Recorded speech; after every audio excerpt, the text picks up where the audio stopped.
All right, Shabbos, say good morning. Let us begin. So we're picking up this morning in Meretz Hashem in a new os in Sidkas Atzadik. We're picking up os Samech Gimel. I sent it out on Sunday. Sunday I sent out two PDFs on the chat. The first one is what we're starting today. So I'll say this is actually a very interesting sif, a very interesting os, which we're going to skip around a little bit as let's begin. So look how he begins over. Let's take a look in the Be'uri HaChasidus. So the Rebbe writes, he says, Ben dome le'imo b'tolad. Listen to this. Be'inyan hancholas tchunos hanefesh me'ahorim b'bneihem shenispar ba'os ha'kodemes. So let's remember again, in the last os, we spoke about the idea that children inherit midos from their parents, right? That was the entire essence of the last os, was that you had individuals who personified a particular midah, a particular character trait. They passed it down to their family, and then after their family, they went ahead and they passed it down to the rest of Klal Yisrael. The rest of Klal Yisrael. Right, so that was, now what Rebbe is going to say is, in general, when children inherit midos, he says something amazing. Hadavar eno talui rak ba'avosem elagam be'imosehem. So here Rebbe Tzadok says something very interesting. He says, if you look in the common theme of last os, is that all of the people mentioned who possessed such incredible midos were all who? Men. Men. So Rebbe Tzadok says that shouldn't lead you to think that a person only acquires his profound spiritual character traits from his father. That's not true. The mother plays a dominant role in the cultivation of spiritual character traits. He says something amazing. Shabanim, Geradi Kizrosai, Shabanim hascharim, Yoser domim b'midosem uptchunosehem le'ein. Sons, he says, more resemble their mother when it comes to their midosehem, utechunosehem. Techunosehem means their essence. The essence and midos of a son much more resemble their mother than their father. Kimo shekasav hatana bebraisa bepsachim. Where does Reb Tzadok get this from? Shali olam yimkar adam es kol ma sheyesh lo, v'yisa bas talmid chacham. So the Gemara says something amazing, that it is better for a person to sell all of his possessions to go ahead and marry a daughter of a Talmud Chacham. Then I will say, why is it so important to marry the daughter of a Talmud Chacham? Kevan she'im meis ogola, because in the event that the man dies or he is exiled, in other words, that if he's not there to go ahead and raise his children, muftach lo shabonav talmidei chachamim. Ultimately, again, he could be assured that his children will grow up to be Talmidei Chachamim, which will say, essentially what Chazal was saying is like this. If for some reason you, the father, cannot go ahead and exert or exude the right influence on your children, either because you're not present or you're not there, you have to make sure to marry a woman who is capable of doing so. Who is the woman who's capable of doing so? The daughter of a Talmud Chacham. Daughter of a Talmud Chacham grew up in a home of Torah. Daughter of a Talmud Chacham was exposed to the right things, and she will bring that influence to her children. V'zeh mipnei sheyihiyu banav talmidei chachamim kimo imam shibas Talmud Chacham. So you see that Chazal emphasized the need to marry the daughter of a Talmud Chacham in order to ensure that one's own children become Talmidei Chachamim. So Reb Tzadok says, you see from here that it is the identity of the mother that has a profound influence on the identity of the children. Now I will say, now Reb Tzadok makes an interesting observation. So you see here, what is the Gemara aiming at? The Gemara is saying that if you want to ensure that your children are Talmidei Chachamim, so therefore again, what should you do? Marry the daughter of a Talmud Chacham. This way again, she could exert the right influence on the children. So Reb Tzadok says, wouldn't it have been much simpler to say that if you want to go ahead and raise children of Talmidei Chachamim, what should you do? Be a Talmud Chacham, right? In other words, what do you do? Marry the daughter of a Talmud Chacham to your children? No, how about a better idea? You, father, you become a Talmud Chacham, right? Model the right kind of behavior, and you have children of Talmidei Chacham. So Reb Tzadok says something amazing. He says, "Ve'ilu im ha'av hu atzmo Talmud Chacham Eino haftachazu shebana vihiyu talmidei chachamim. But you see from here, because Chazal felt even if the father is a Talmid Chacham, that's not a guarantee. I mean, there are no guarantees for anything, but that's not a quote-unquote a guarantee that one's children are going to become Talmidei Chachamim.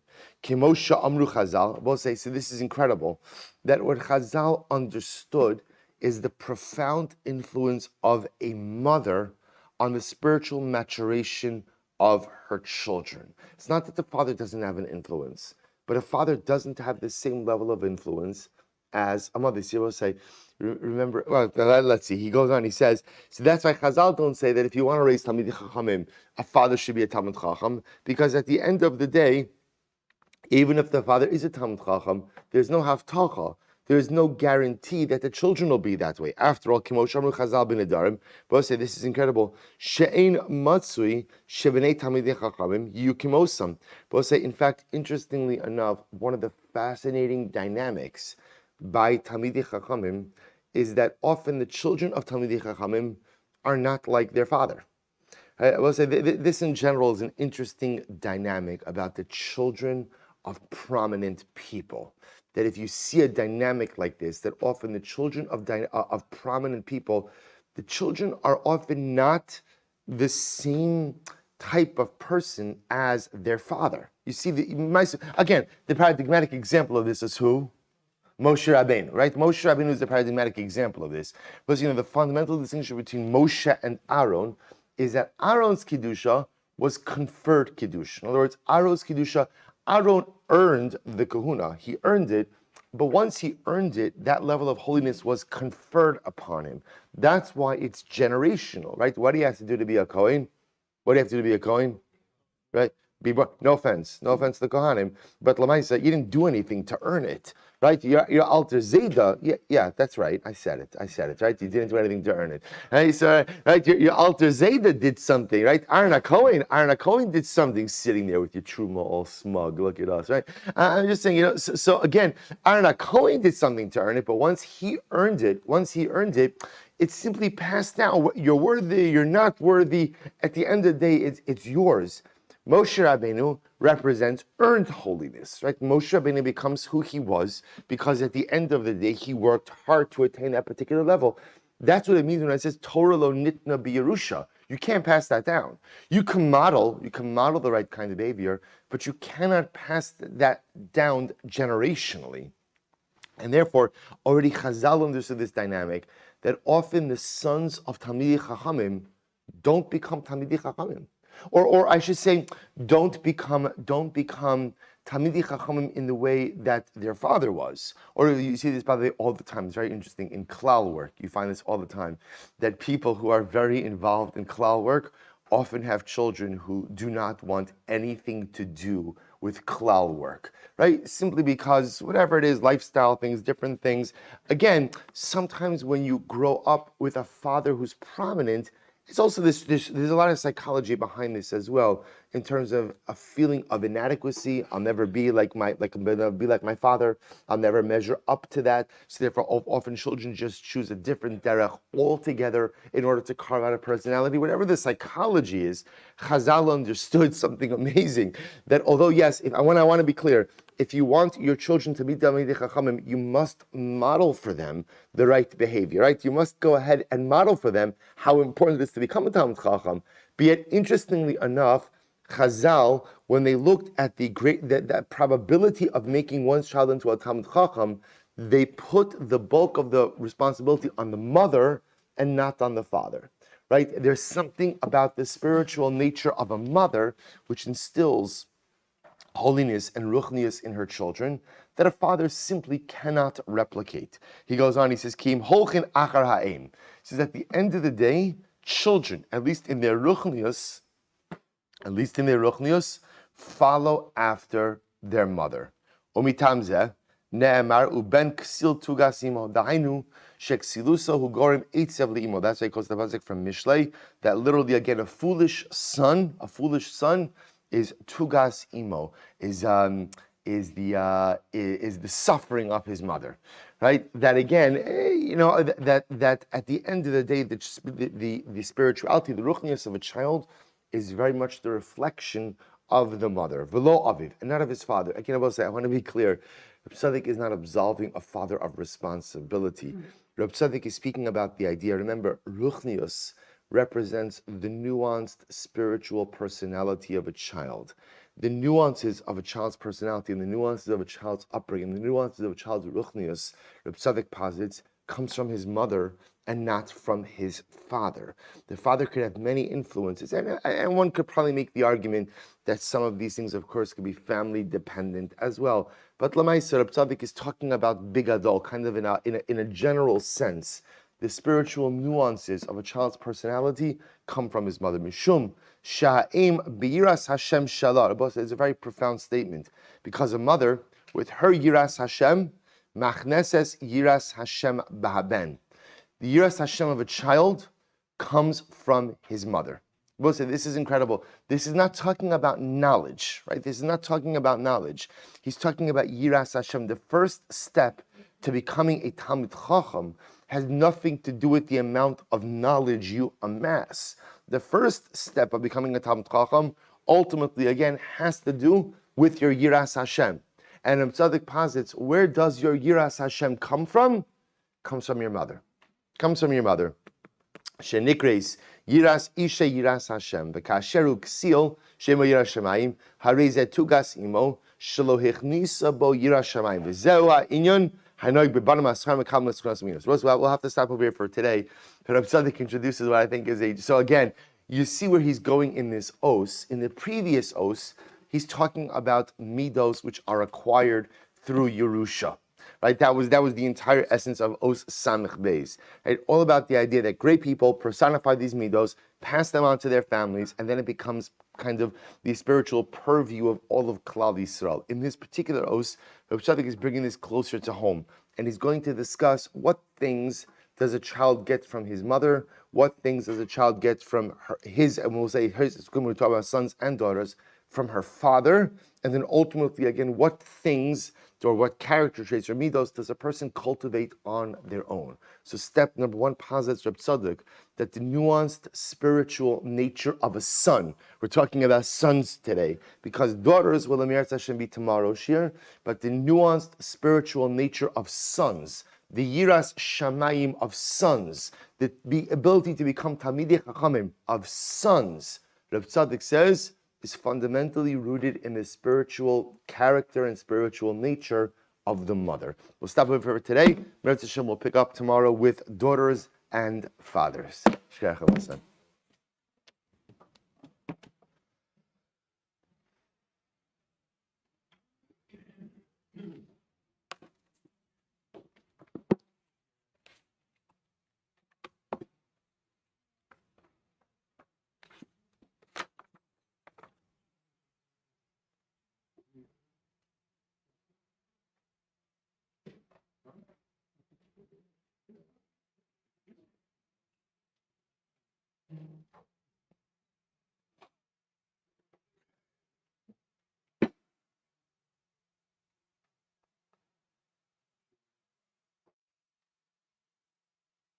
All right, we'll say good morning. Let us begin. Thanking our Talmud Torah sponsors for the month of Tammuz, Adam and Yudit Benzev, for dedicating all of the Shiur Midrashos this month in honor of their children, Jake, Sarina, and Rosie, and our week of learning sponsors, Yehuda and Jennifer Goodhart, in commemoration of the yahrzeit of Jennifer's father, Yeshaya Zalman Ben Lazar. We hope that on the merit of our Talmud Torah, the Neshama will have an aliyah and the family a nechama. And also with that, let us begin. So today's daf is Samech 65. We are picking up. We left off on Samech Daled Amud Beis 64b. We left off 4 lines up from the bottom. Last word on line Tnan. So we'll say. So remember again, we are leaving off, or we're picking up in the middle of our machlokes. In the middle of our machlokes regarding which seir it is that you are using. So we'll say, so remember again, we began to speak about this on the top of Samech Daled Amud Beis.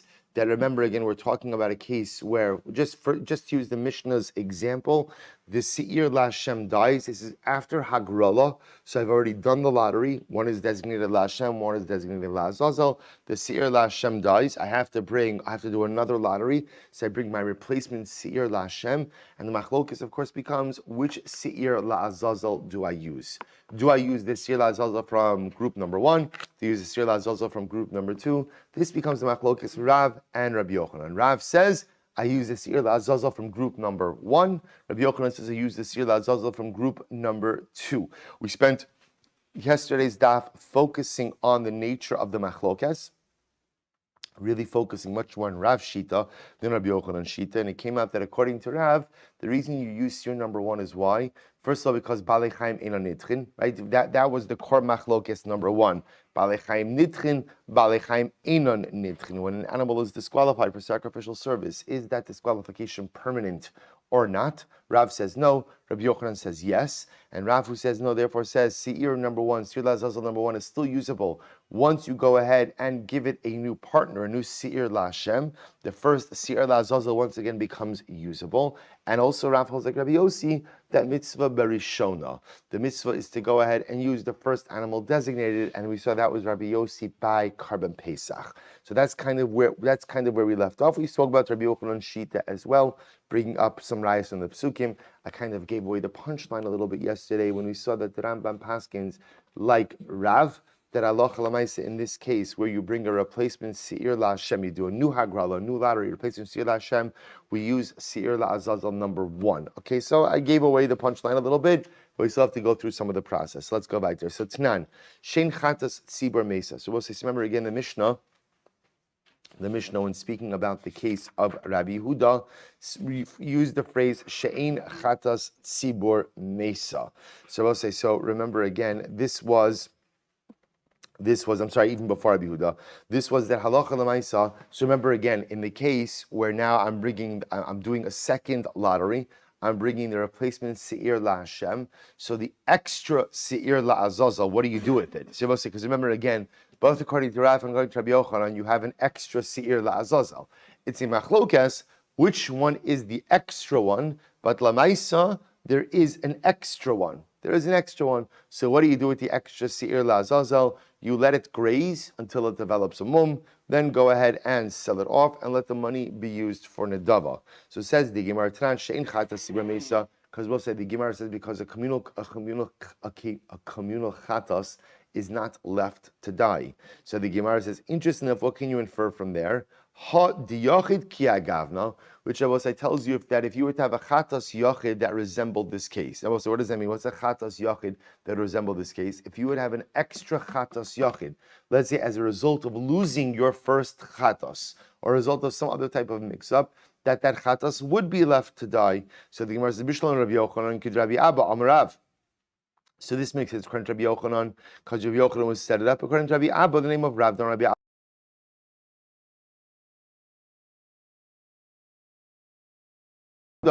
Avuda Mesa, that if you go ahead and achieve kapara through the animal which was not lost, the one which was lost and then subsequently found is left to die. So what is this talking about? Take a look at the last Rashi on Samach Dalad Amud Beis. So Rashi says, Kid Rabbi Abba, Da Amar b'Meseches Tumura, Gabi Plukta de Rabbi v'Rabbanan, Shenechluku b'Mafrish Chataso, v'Ne'ev da v'Hifrish Acheres Tachta. We'll say it's an interesting case. So here's the following situation. I have a chatas. I separated an animal as a chatas. And then what happens? The animal is lost. And I go ahead and I separate out a new chatos. The name says harishona, and now you found the first one. So we'll say, so again, classic case. I separated animal A as a chatos. I lose animal A. Okay, I bring animal B as a replacement. I haven't yet offered it. Before I offer up animal B, what happens? I find animal A. So now I have two animals that I've designated as a chatos. So what's the halacha? Harei shtehen omdos. The Ka'amar Rabbi miskaper ba'achas mehen v'ashniya tamos v'at chachamim omrim ein chata shekibru ba'aleh mesa ela shnuis is achabros. So listen to this. So Rabbi says that halacha l'maisa, use one of them, and the other one is left to die. The other one is left to die. That's the position of Rabbi. The chachamim say ein chata shekibru ba'aleh mesa ela shnuis la'achar shekibru ba'aleh aval nimsa kodim kapara ula'achar hafrasha Roa. Both says the Chacham say no. when we say that a chatas of an individual is left to die, that's when Rabbi was saying, when you would find the chatas when, let's say you would find chatas A when? After B was offered. So if you found chatas A after B was offered, then the chatas A is a chatas whose owners have achieved kapara through another chatas. Well, what's the halacha of a chatas sheniskapru ba'alea b'chatas acher? Ultimately, tamus. So we'll say, an interesting machlokes here. So one more time, I separated a chatas, animal A. I lose animal A. Okay, I separate another chatas, animal B. Before I offer up B, I find A. So now I'll say, first of all, I could use whichever one I want. Although that's a machlokes also. Right? Rabbi Yossi would say use the first one. But okay, leaving that aside right now, I'm going to offer one. What do I do with the second one? So once again, Rebbe will say, halacha l'maisa, you let it die. Again, we know about letting it die. It's a strange case, but you lock it up, you just starve it, and it just starves to death. Rebbe Abba says, no. That's only in a case where you already achieved kapara through another chatos. But l'maisa, if you haven't yet achieved kapara, so one of them you'll offer, and one of them you'll allow to graze, so to speak, and let it go ahead and let it go ahead, develop a mum, sell it off. Rabbi Abba, aleh hakol modim sheniskaper b'she'ena avuda dahainu shnia shofresh acharon avuda mesa. Rabbi Abba says that everyone agrees that if you choose to go ahead and achieve kapara through animal number 2, which was animal number 2, which is what we call the animal that wasn't lost. That's the replacement animal. That's what? That animal A, which was the one that was lost, is left to die. Shekach ne'emra halacha l'Moshe misinai chata she'avda v'niskabru ba'aleh ba'acheres harishona mesa lo nechluku ela sheniskaber berishona v'ashnemes. Well, says Rabbi Abba wants to come along, and he says like this is very interesting. I don't want to spend too much time on this because there's only like one little piece in this whole argument, but it's a fascinating case. Rabbi Abba says everyone agrees that if halacha l'maisa you choose to offer up chatas B, everyone agrees that chatas A is left to die.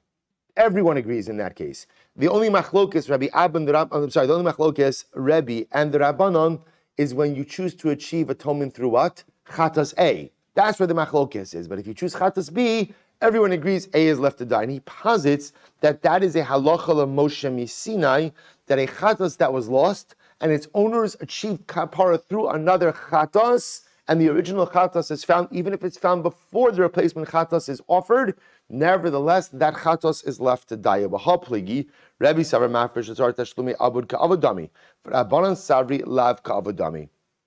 And the Gemara suggests as follows, that Rabbi holds that ultimately, again, an animal that is separated out to go ahead and replace a lost animal has the status of the lost animal itself, and the Rabbanan say that it does not. So we'll say, so now let's go back to the Gemara. So the Gemara says as follows. So Bishlam al Rabbi Yochanan kid Rabbi Abba Amarav da Rabbi Abba Amarav hakomodim shebnis kaper b'shein avuda. Rabbi Abba holds that if you go ahead and you achieve kapara, use the chatas that wasn't lost, i.e. chatas B. That's what? B'shein avuda, that avuda mesa, that the animal A is put to death. Ela Rav, but according to Rav, Havi le kimafish shtei chatos la'achrayus. But ultimately, according to Rav, it would be tantamount to a case of separating out 2 chatas offerings, where you just, let's say if you were to separate out a second chatas offering for achrayus. Achrayus means what? Let's say in general you're a nervous person, so you separate out a chatas and then you go ahead and you appoint a replacement animal.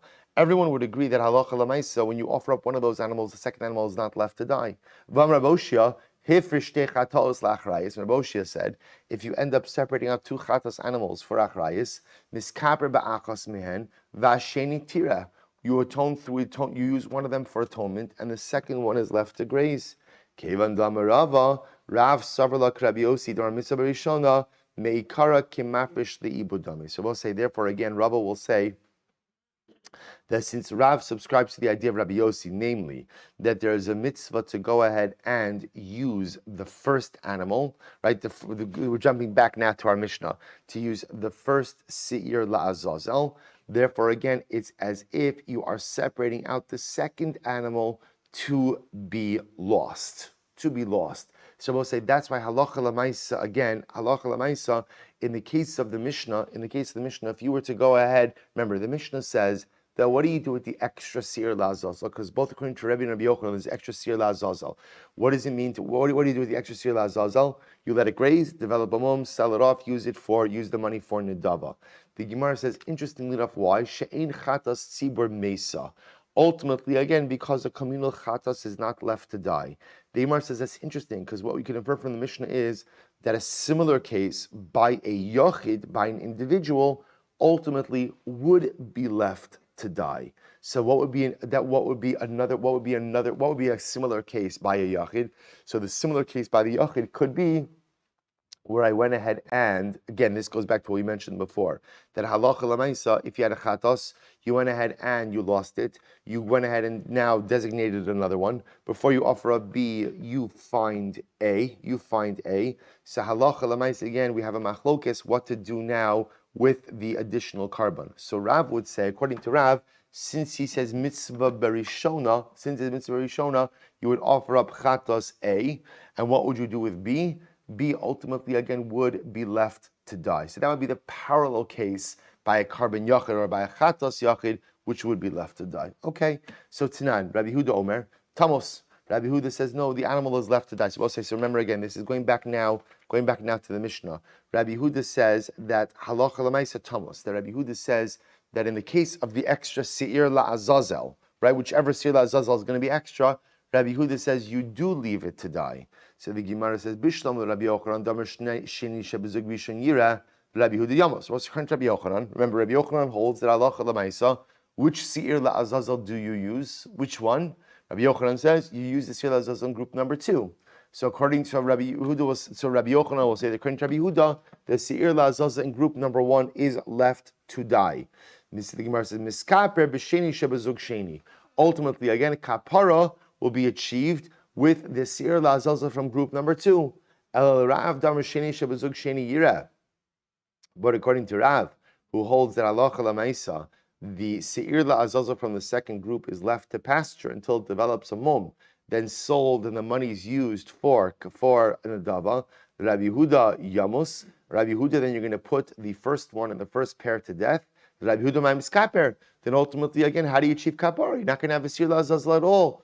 To which the Gemara says, no. Mi saves Rabbi Huda sheni shebezug sheni kai. Do you think that Rabbi Huda is referring to the second seir la'azazel from the second group? Rabbi Huda sheni shebezug rishon kai. Rabbi Huda is referring to the seir la'azazel in the first group. So we'll say, so again, the point the Gemara is making over here is that both according to Rav and Rabbi Yochanan, they're going to have to understand Rabbi Huda in the Mishnah a little bit differently as well, which particular seir la'azazel he is referring to. Fine.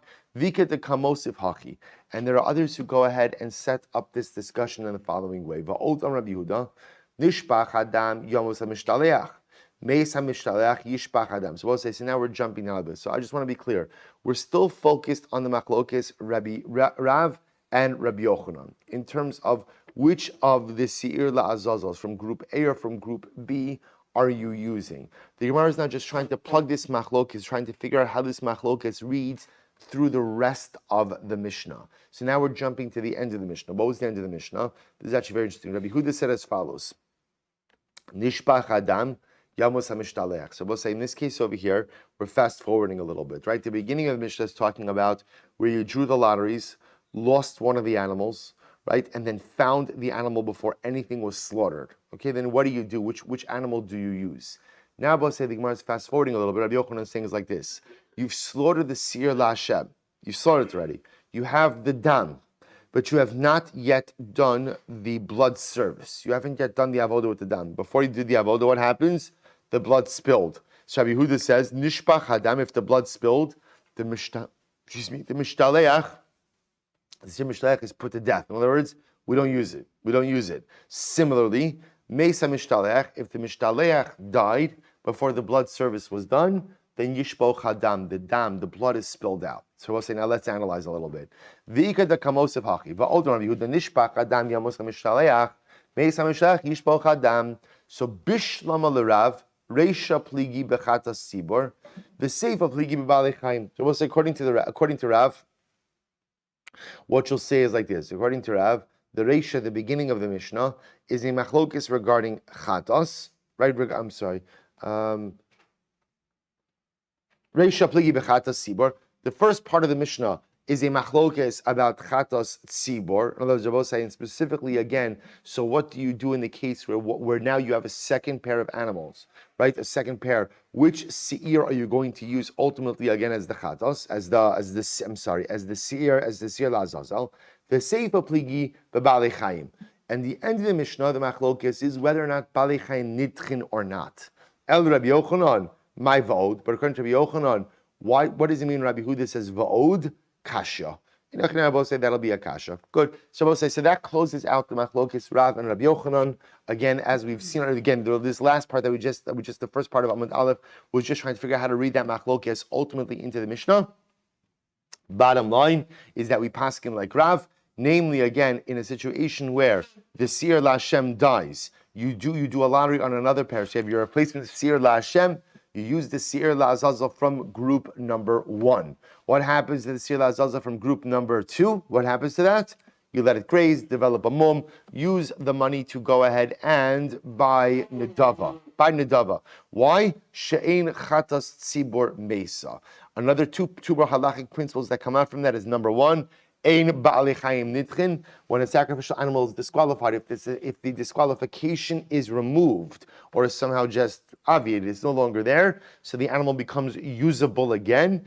And also we paskin mitzvah barishona, that whenever you could use the first animal designated, that is preferable. We also see the Mishnah's rule, ein chatas tzibor mesa, that although I will say in situations where an individual achieved atonement through a different chatas, the remaining chatas will be put to death. Halacha l'mayis again, chatas tzibor is never left to die. Beautiful. Now Rabbi Yehuda. Rabbi Yehuda, nishbach adam niyamos ushnas. We'll say, let's analyze this case. So bishlama, nishbach adam niyamos mishtaleach ta'kat l'sav mitzvase. So we'll say, I understand the first case. In the case of where the dam of the Seir LaHashem spilled. And it spilled when? Before you had a chance to do the avoda. So bishlama nishbach hadam. So if the blood spilled before you had the chance to do the avoda, so yamos ha-mishtaleach. So ultimately, again, the mishtaleach is put to death. Why? Da'akati lo isavid mitzvase. Because remember again, at that point in time, the mitzvah has not yet been performed. Now, what does this mean? Take a look at Rashi for just a moment. It's the last 3 short lines in Rashi. Didam. V'chuka b'dvarim hanasim b'gdei lavan ksiva v'tzarach lahavi dam acher v'efshar below hagrala v'chayvan de'islei balei chayim nitchim yamos m'shleach harishon. Supposed to listen to this. Now remember, Rabbi Yehuda agree. Just follow this for just a moment. Rabbi Yehuda agrees with Rabbi Yochanan, namely balei chayim nitchin. He accepts that premise. Now we'll say now that's what Rashi brings down. Now actually we just saw that before in the Gemara as well. Now watch this case. So now let's just follow the process. Kohen Gadol did the Hagrala, did the lottery, everything went well. Seir LaHashem, Seir LaAzazel. Good. Shechts the Seir LaHashem. He's taking the blood, going into the Kodesh HaKadoshim, right? Because remember, inside the Kodesh HaKadoshim is the first blood avoda that he's doing. On the way in, he trips, he goes ahead and spills all of the blood. Well, so what does he need to do now? What do you need to do now? What do you have to do? New Seir LaHashem, right? How do you get a new Seir LaHashem? New lottery. Remember again, what we established in the Mishnah is the only time you could simply replace the animal with a new lottery is when? If the animal died before the lottery. Right? So let's remember again, if I have 2 animals, 2 seirim, and I know I'm going to use this for the lottery, and one of them dies, obviously, if I'm pre-lottery, I could just replace the animal that died. Once you've done the lottery and one of the animals dies before all of the avodah is complete, you need to re-lottery. I don't know if that's the right word, but I'm saying you need to lottery again, lotterize. You need to lotterize once again. So I will say, so again, interestingly enough, now watch this. Now, if you have to do another lottery, I will say, that means I need a new Seir LaHashem. If I have a new Seir LaHashem, then what does this mean I now have as well? A new Seir LaAzazel. Rabbi Yehuda holds balei chayim nitchin, which means Rabbi said once the blood spills, that means the Seir LaHashem, I need a new Seir LaHashem. Once I need a new Seir LaHashem, what's the status of Seir LaAzazel that's standing in the mikdash? What's its status? Unusable, right? Why is it unusable? Because the Seir LaAzazel is unusable if the Seir LaHashem, if its avodah has not been done.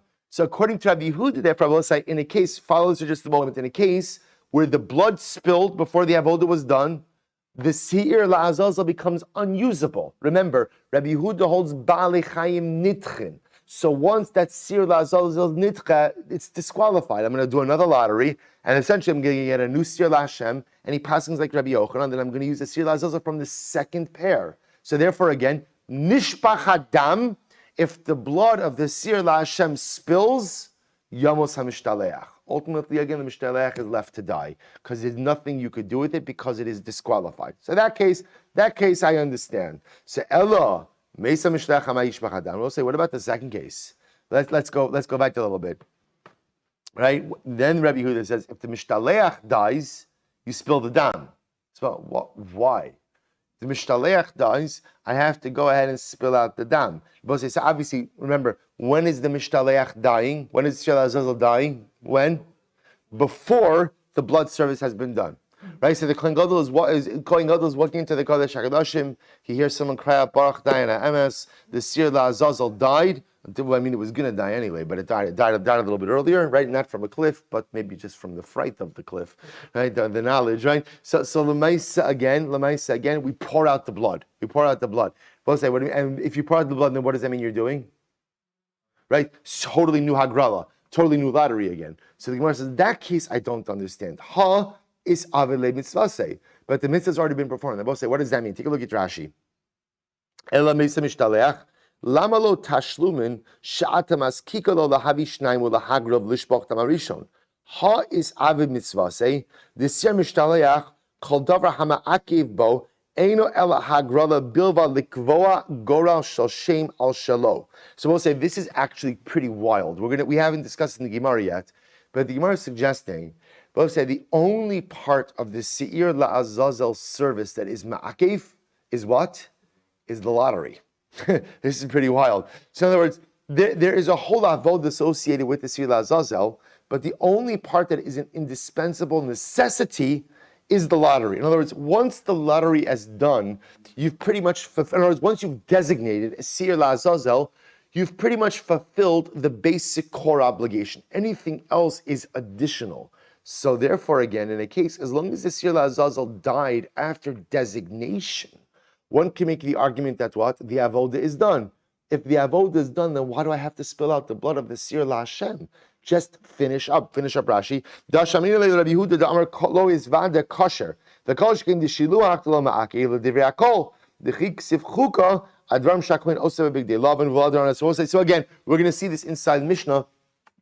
But Lamaisa, the Gemara is suggesting the only thing you really need for Seir LaAzazel is hagrala, is lottery. Once lottery is done and its identity is solidified and concretized, that's enough. So if the Seir LaAzazel dies, as long as it's after the lottery, then the Maisa, again, watch that to spill out the blood, to which the Gemara said, we'll say, pretty incredible. Because the Pasuk says that the Seir LaAzazel has to be standing chai, living before Hashem, lechaper, to atone. Ad Masi is Zakaglios Chai. How long does the Seir LaAzazel have to be living? Ad Shas Matan Dam Shel Chaveiro, until Kapara. And when is Kapara achieved? When the blood application is done. So we'll say, interestingly enough, you're right. The Seir LaAzazel doesn't have to make it to the cliff. It doesn't even have to live for very long, but it must be alive at least as long as what? At least until when? The blood applications have been done. So it's like really quite fascinating. Look at Rashi. Lios chai shelo yamos ad shas matan damo shel chaveiro im humeis kodem lachein ein kaparas adam klum lachein tzarech tashum. Sefer Rabosai. Now I understand the two cases of Rabbi Yehuda. So in case number one, where the blood spills, right, the dam spills before the avoda, meis hamishtalayach. That makes sense. Why? Because Rabbi Yehuda holds balei chaim nidchin. Once the blood spills, I need another Seir LaHashem. Once I don't have a Seir LaHashem, the Seir LaAzazel, the current Seir LaAzazel becomes nidched, disqualified, and therefore, again, according to Rabbi Yehuda, chatos tzibur meisa, communal chatos is left to die when kapara is going to be achieved through another. Fine, in that case I understand. What about again meis hamishtalayach nishpach hadam? How does that case work? Right? If the mishtaleach does have to spill out the blood, because Rabbi Huda holds that Allah say Yamur Chalif Ne Hashem.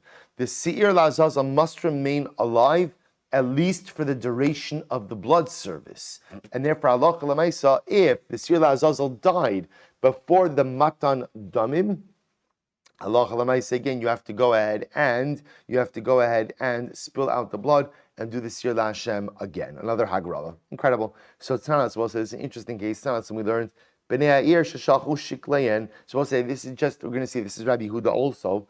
Rabbi Huda holds like this. We'll say nothing to do with our Mishnah. Just again, as we've already been through Shas enough to know that very often when the Gemara quotes a particular opinion, the Gemara will then quote other memras, other statements of that same Tana. So this is just again. So Rabbi Huda, we just had this in Shkalim. Tana some Bnei Ha'ir Sheshalchu Shikleyen. So we'll say here's the case.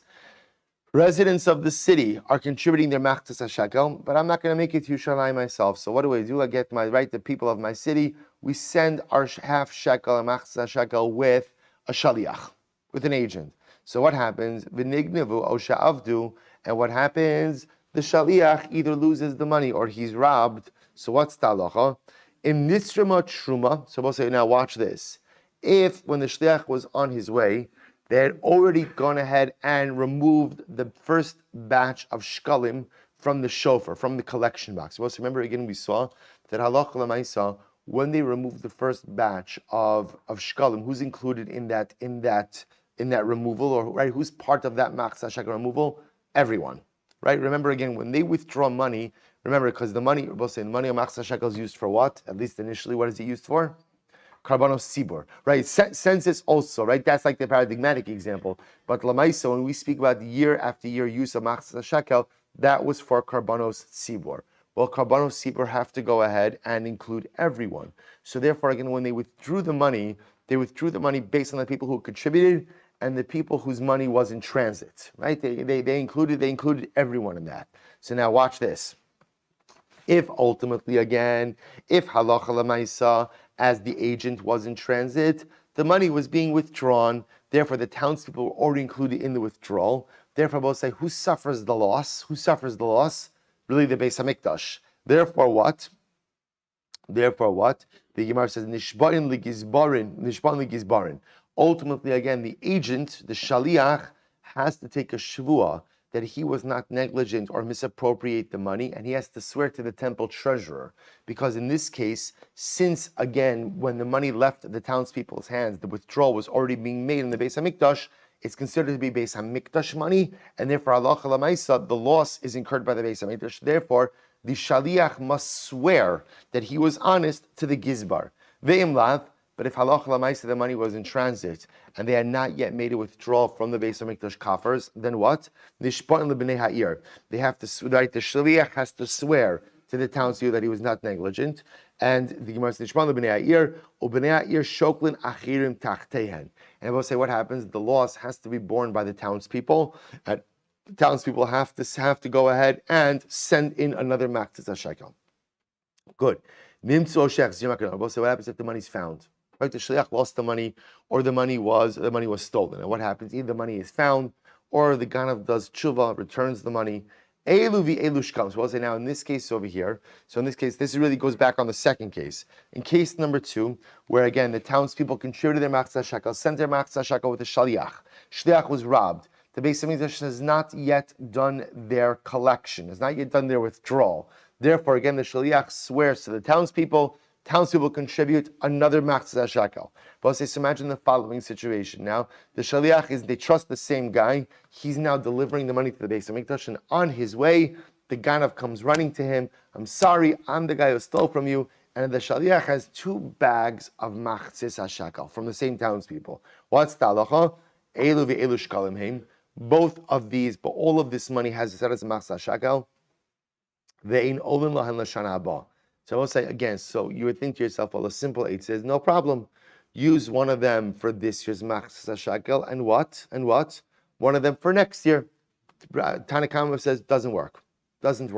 You cannot use this year's shkalim for next year's collection. So everything is going to go ahead and have the status of machzas shekel, but you cannot allocate it for next year. Rabbi Huda says, no, olin lahen l'shana haba. Rabbi Yehuda says, no, not true. You can go ahead and use it for next year's collection. So according to Rabbi Yehuda, you can go ahead and use this year's machzas shekel ultimately again for next year. So my time is Rabbi Yehuda. What's Rabbi Yehuda's logic? Amar Rava, Kasam Rabbi Yehuda, Chovos Shel Shana Zu, Krevos L'Shana Abba. The Rabbi Yehuda holds that ultimately again, money that was separated to satisfy a present year's debt can go ahead and be used for next year. But if you look at Rashi, it's the last two lines in Rashi. Chovos Shel Shana Zu, Shehufrashu L'Chovos Shana Zu. Rabbi Yehuda holds that if you separate out money to satisfy a halachic debt, right, a religious debt for this year, and again that debt was paid with something else, you can go ahead and use that money for the year to come. So the Gemara says that's Rabbi Yehuda. So the Gemara, I'm sorry, Rabbi Yehuda, Amarava Ksar Yehuda Chovos Shel Shana Zu Krevos Shana Abba. So Eisvei Abaye raises the kasha. Is that true? Rabbi Yehuda holds. So we'll say that something set aside to go ahead and satisfy a debt of this year then be reallocated to satisfy a halachic debt for next year. Is that true? We'll say, watch this case. Eisvei Abaye Par v'Sar Kippurim Sha'avdu. Let's listen to this case. You have a par and a soyer of Yom Kippur that were lost. So we'll say, so remember again, a par is the par of the Kohen Gadol. Soyer is the similar we was talking about. So what happens? So Sha'avdu. We'll say, here's the case. I have a par and the soyer of Yom Kippur that were set aside and were subsequently lost. And what happens? As a result, they go ahead and they separate out new animals. And then what happens? And then what happens? Same idea. Siri Avodah Zarah. So we'll say Siri Avodah Zarah is halacha l'maisa, is the case of where Beis Din made an erroneous ruling.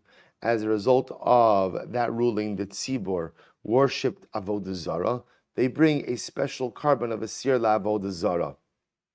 Same idea. We separated out the seir for Avodah Zarah, Communal Avodah Zarah. The seir was lost. They separated out now a new animal.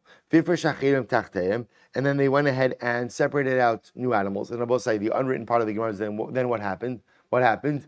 They found the old animals.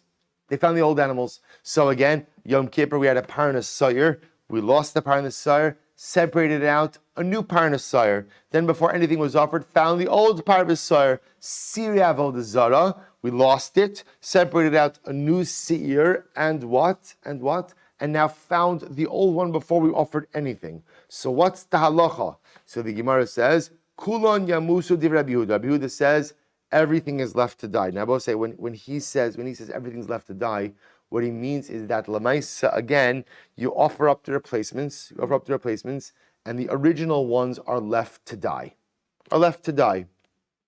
Okay, so the Gemara says, Di Rabbi Yehuda, Rabbi Eliezer, Rabbi Shimon Omrim, Yiru ad she'istavu, v'yimakrav v'yiplu d'meim l'nedava, she'ein chatas tzibor mesa. Ultimately, again, so I'll say now, Rabbi Eliezer, Rabbi Shimon arguing Rabbi Yehuda, and they say, no, it doesn't have to be left to die. You let it graze, develop a moment, sell it off. Rabbi will say, but again, what's the problem? According to Rabbi Yehuda, what did Rabbi Yehuda just say by shkalim? What's the halacha if you lose your shkalim and then find your shekel? What's the halacha? Use one of them for next year. So I would have thought that according to Rabbi Yehuda, I will say, leave aside Sirei Avodah Zarah. But by Yom Kippur, why should you have to let the par and the sa'ir die? What can you just do? Use it for next year. In other words, why do you have to let it die? In other words, Rabbi Yehuda just said that Allah Lamaisa, Chovos Shel Shana Zu, obligations of this year can be reallocated for next. So I don't understand why in this case of a sacrificial animal for Yom Kippur, just leave it for next year. Why do you have to let it die? To which the Gemara says, Amar Lei, he said to him, Amad Beis, Karbanos Tzibor Ka'amrit, Shiny Karbanos Tzibor, Kedi Rabbi Tavi Am Rabbi Yoshia. So we'll say, no. The Gemara says, no. Halacha Lamaisa, it's different. Remember, it's true. Rabbi Yehuda says you could use the machzis shekel of this year to satisfy your obligation for next year. But karbanos tzibor are different, right? Communal offerings are different. Communal offerings cannot be reallocated for next year. Why not? Because of Rabbi Tevi and Rabbi Yoshia. Rabbi Tevi and Rabbi Yoshia, Amrakra, Zos olas chodesh bechadsho. Right? Amra Torah, chadesh v'havi li karban mitruma chadasha. Because Rabbi said by communal offerings there is a din that what? that comes Nisan, communal offerings must come from the New Year's funds. Right? Chadesh v'avizos as chodesh bechadsho, which literally means this is the olah that's brought every single Rosh Chodesh. Amar Torah, we darshan chadesh, renew, v'habili karb mitshuma chadasha. Go ahead and bring communal offerings from the new collection. That's why you can't go ahead and, so for example, focusing on Yom Kippur, if they lose the par and the sawyer, get replacement ones, then find the old ones before they offer up the new ones. Halacha l'maisa, although we tend to say, oh, just save them for next year. Use it for next year, not a problem.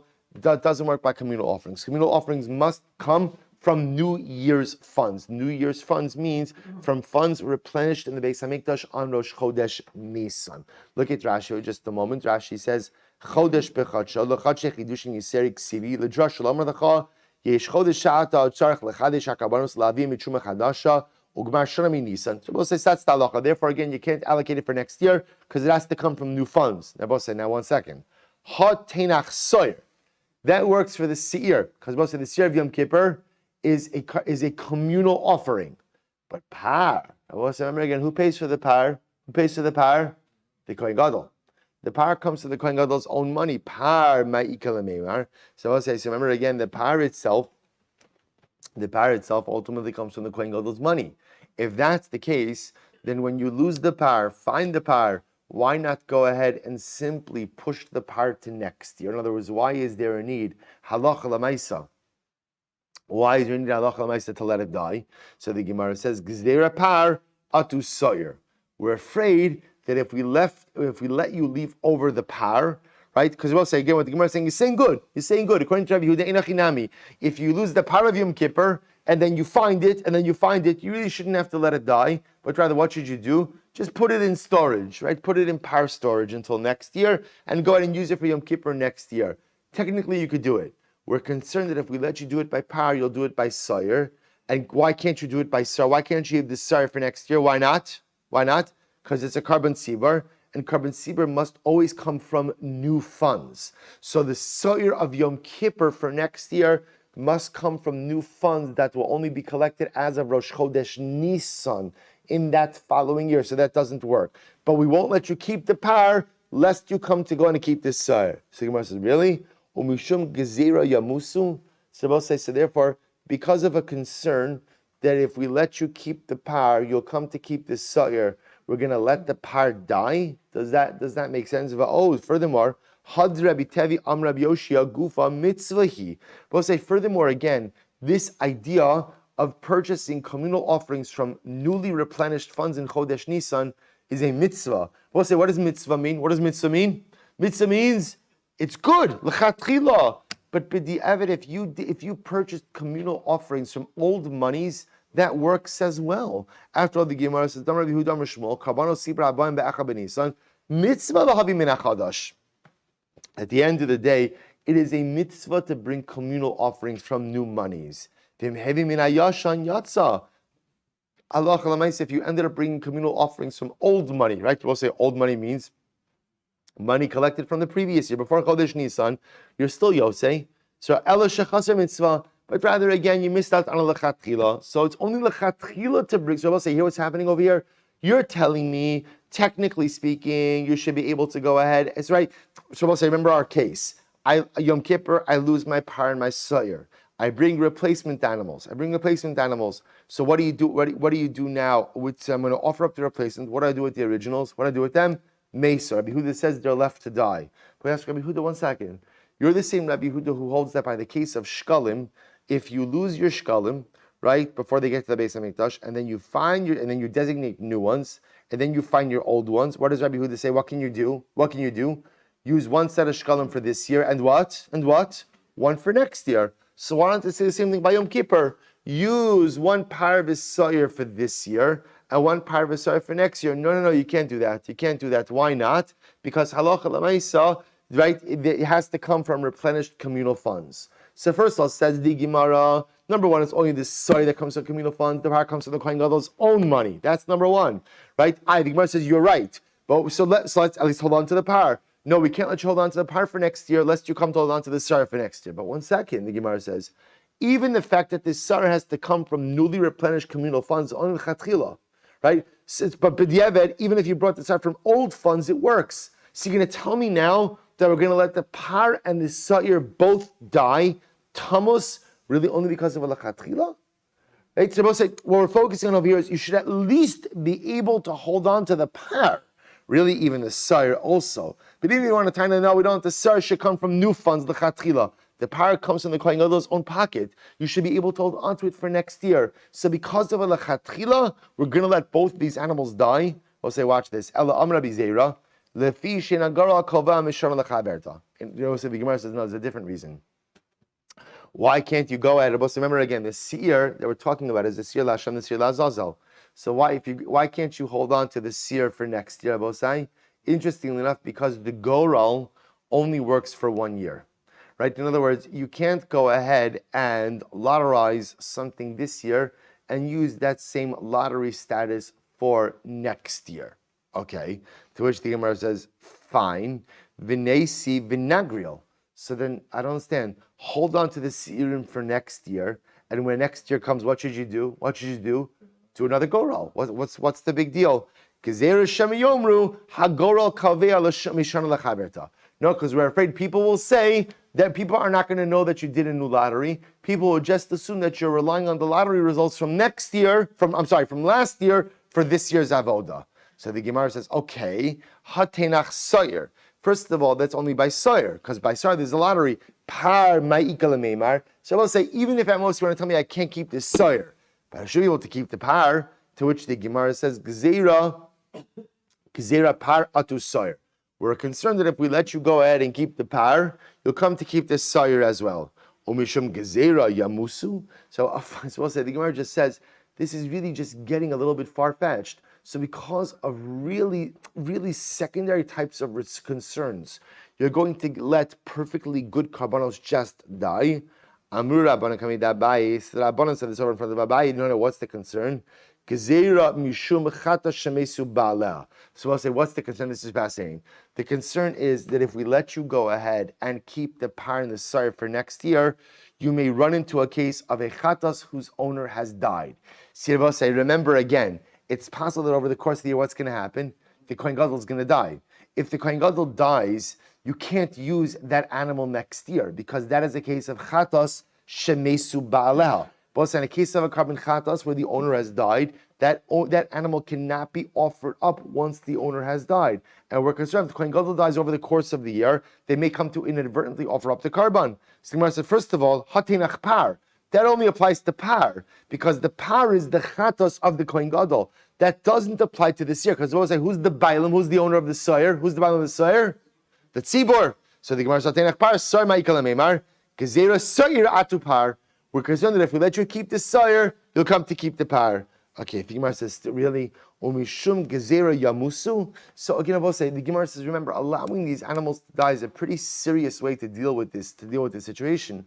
Elagzera mishum chatos sha'avra shnasa. Oh, but so with this we'll have to stop. But the Gemara says no. There's a gzera that what? There's a gzera that halacha l'maisa you may come to utilize a chatos that is over a year old. So we'll say now the Gemara says. By the way, there is a different discussion, which is a chatos is only valid if the animal is within 1 year. So the Gemara says we're concerned that if we let you keep it until next year, the animal may be over a year.